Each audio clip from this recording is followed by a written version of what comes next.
votre personnalité.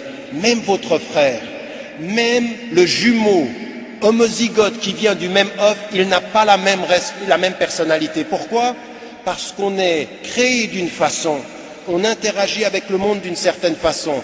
Et la première des responsabilités que l'on a devant Dieu, c'est de s'observer et de savoir quels sont nos besoins. Et ça, c'est la première des responsabilités. Avant de penser, je suis responsable de ma famille, je suis responsable de moi-même. Pourquoi aujourd'hui, et ça c'est très important, pourquoi aujourd'hui il faut que nous disions avec force que le mariage forcé, par exemple, c'est pas islamique, qu'on ne peut pas forcer les enfants, que la femme qui est allée vers le prophète et qui lui a dit « Mon père m'a marié sans mon consentement » et que le prophète il était prêt à la divorcer. Elle lui a dit « Non, moi je suis contente », mais c'était pour que les pères sachent que ce n'est pas leur affaire. Pourquoi? Pourquoi? C'est simplement une question formelle? Non. Parce que le mariage, c'est aussi le consentement d'une femme et le consentement d'un homme, n'est-ce pas? Mais pourquoi est-ce qu'on demande le consentement à quelqu'un? Consentir à marier, c'est consentir à s'écouter. Ça veut dire qu'un homme, ça veut dire qu'une femme, il a des goûts, il a une intelligence, il a des attentes. La première des responsabilités avant de trouver un mari, la première des responsabilités avant de trouver une femme, c'est de vous questionner sur vos propres attentes. C'est pas « il est musulman, hiya muslima walhamdulillah ». Non, ça marche pas comme ça. Il faut aujourd'hui que vous compreniez qu'on peut faire confiance à Allah subhanahu wa ta'ala dans les mariages. Mais il y a une chose qui est très importante. Le monde est compliqué, nos sociétés sont difficiles. Prenez le temps d'écouter vos besoins avant simplement de répondre aux principes. Le mariage islamique, c'est répondre à ses besoins, respecter les principes.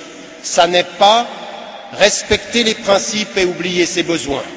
Non, ça n'est pas ça du tout. Et ces besoins, qu'est-ce que c'est? Certains d'entre vous dans cette salle, ils sont jeunes, ils ont une attente par rapport à un homme et une attente par rapport à une femme qui sont de l'ordre intellectuel. Ils ont besoin dans leur vie qu'on les écoute.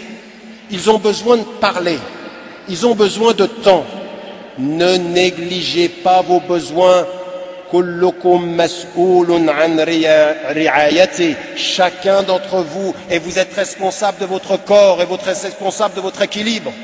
Quand la femme va vers le prophète et qu'elle voit son mari et qu'il ne lui plaît pas, quand elle va vers lui et qu'il lui dit « Je crains de faire quelque chose qui déplaise à Allah subhanahu wa ta'ala, donc je ne le veux plus », elle est en train de lui dire « Mes désirs, mes attentes avec lui ne sont pas respectés et si je le suis, je vais me perdre. Je préfère me gagner que de me perdre dans les principes. Apparemment, je respecte les principes, mais je suis mal. Il faut que de ce point de vue-là, je revienne. Attention, je conseille à toute femme et à tout homme, comprenant ce dont il est question ici, écoutez-vous. Faites un travail, une introspection, un jihad al-nafs. De quoi avez-vous besoin? D'un homme, d'une femme, avec une certaine intelligence. Il y a certains hommes parmi vous ici, ils ont besoin d'énormément d'affection. Il y a certaines femmes, énormément d'affection. Ils ont besoin qu'on les touche. Ils ont besoin de caresses. Ils ont besoin qu'on les écoute. Ils ont besoin d'une présence. Ils ont besoin de quelqu'un qui les protège. Ils ont besoin, c'est de cela qu'il faut parler. Ne négligez pas vos besoins en venant, en vous posant simplement la question « Ah, il est apparemment beau et il a beaucoup de ilm ». Attention. On épouse quelqu'un pour sa piété aussi, pour son physique aussi, mais aussi pour sa psychologie, pour ce qu'il comprendra de nos attentes.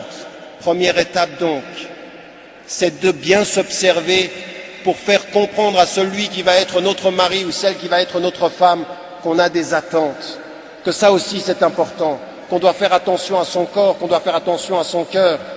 Trop de femmes et d'hommes pensent qu'il suffit de se marier dans la foi et dans les principes et demain ils se déchirent dans le quotidien parce que l'autre n'a pas vu le besoin, n'a pas compris la présence. Hunna libasun lakum wa antum libasun lahun. Vous êtes un manteau pour elles et vous êtes elles sont un manteau pour vous et vous êtes un manteau pour elles, c'est le manteau de la protection. Mais de quoi vas-tu me protéger si tu ne sais pas où je suis vulnérable? Si tu dois me protéger, tu dois savoir par où je suis vulnérable, sinon tu n'es pas un manteau, sinon tu ne me sers à rien. Le manteau n'est manteau que si l'on sait la vulnérabilité de l'autre. Hunna libasun lakum, ça veut dire elle vous protège. Mais de quoi? De vos fragilités, de vos blessures, de vos besoins. La même chose pour un homme. Regardez le verset coranique. L'autre, une femme vous protège de votre masculinité et l'homme vous protège de votre féminité, c'est-à-dire il permet de l'accomplir, mais ce n'est pas seulement ça. وَمِنْ آيَاتِهِ أَنْ خَلَقَ لَكُم مِّنْ أَنفُسِكُمْ أَزْوَاجًا لِمَاذَا لِتَسْكُنُوا إِلَيْهَا تَسْكُنُوا السَّكَنَ. Et sakan, c'est la protection. C'est là où, avec toi, je me protège du vent, je me protège de la pluie. Mais qu'est-ce que c'est que le vent pour moi? Peut-être que pour un frère, le vent, c'est les femmes. Peut-être que pour un frère, le vent, c'est le besoin de tendresse. Peut-être que pour un frère, le vent, c'est la télévision. Chacun a ses faiblesses. Chacun doit chercher la couverture qu'il lui faut. Mais pour que je sache ta couverture, il faut que tu te saches toi-même. Il faut que tu fasses ce travail-là. Ne vous négligez pas. Il ne s'agit pas d'être égocentrique, il s'agit de savoir quels sont nos besoins, il s'agit de savoir comment est-ce que, simplement en toute humilité, savoir ce dont on a besoin comme femme et comme homme. Première étape du mariage. Et ça, c'est très très important. Il y a des hommes, il y a des femmes, et nous, certains d'entre frères, on le reconnaît après 10 ans, 15 ans de mariage, où vous avez une femme, où vous avez un mari qui a besoin d'entendre des mots qui l'apaisent. Le prophète, salam. Regardez Khadija, radiallahu anha. Khadija, vous pensez qu'elle a choisi le prophète, salam, comment? Elle est chef d'entreprise, elle est commerçante. Elle a besoin de 3 qualités. La rigueur, la confiance et l'efficacité. La rigueur dans le traitement des affaires, la confiance et qu'il ne trahira pas, et l'efficacité. Le prophète, salam, il est parti, elle l'a fait surveiller. Il a été de confiance, il a été rigoureux et il est revenu avec bien plus de bénéfices que ce qu'elle attendait. Elle avait un besoin d'un homme qui lui plaisait, elle avait une attente sur son intelligence, il a répondu à ses qualités. Elle s'est écoutée et elle l'a choisi, elle l'a fait venir à lui. Dans la situation tout à fait particulière d'une femme qui avait une autorité et une indépendance. Une femme qui s'est écoutée et qui a construit sa relation, mais pas seulement. Regardez la force de la femme. Quand le prophète salam reçoit la révélation, quand il reçoit quand il entend ceci et qu'il vient chez lui et qu'il dit quoi? Mais comme un enfant. Le prophète salam, il a un doute comme un enfant. Zammelouni, zammelouni, zammelouni, protégez-moi, enveloppez-moi, enveloppez-moi, j'ai besoin de quelque chose. Elle le couvre et ensuite regardez la femme, regardez la psychologie.